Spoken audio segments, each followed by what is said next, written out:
चाहे शादी ब्याह हो, पूजा या हवन हो, व्रत और त्योहार हो, कोई भी शुभ कार्य में भगवान गणेश जी को याद किए बिना कोई भी कार्य अधूरा माना जाता है।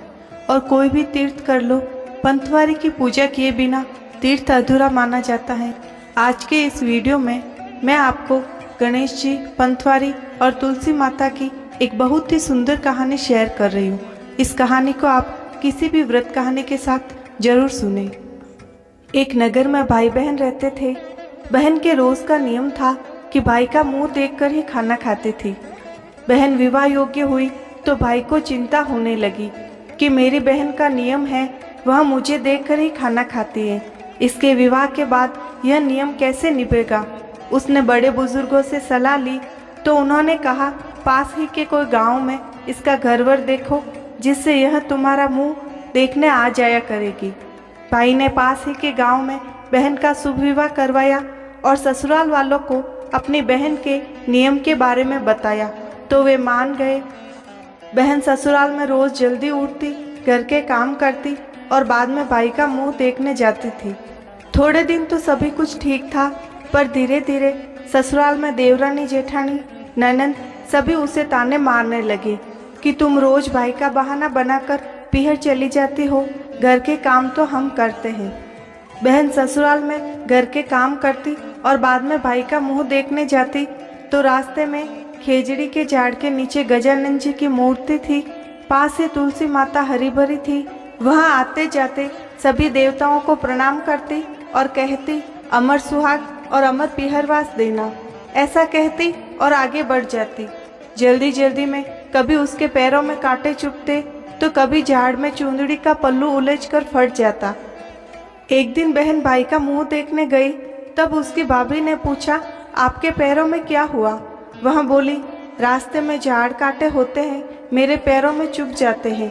बहन वापस अपने घर गई।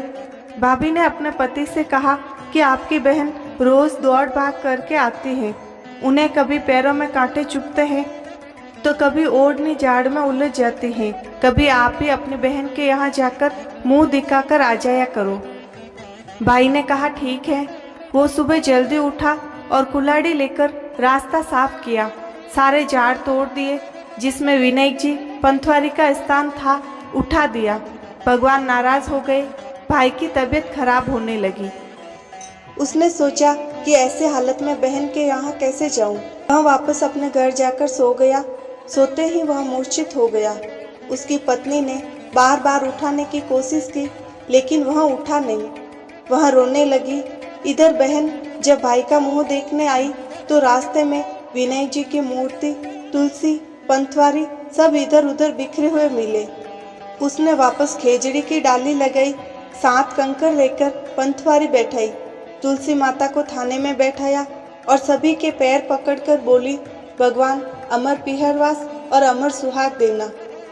इतना कहकर वह आगे चली तो भगवान ने विचार किया कि यह सदा श्रद्धा से हमें मानती है और ध्याती है, इसकी प्रार्थना सुननी ही पड़ेगी। तो भगवान ने आवाज दी, बेटी, तू जिस भाई का मुंह देखने जा रही है उसी ने हमें नाराज किया है।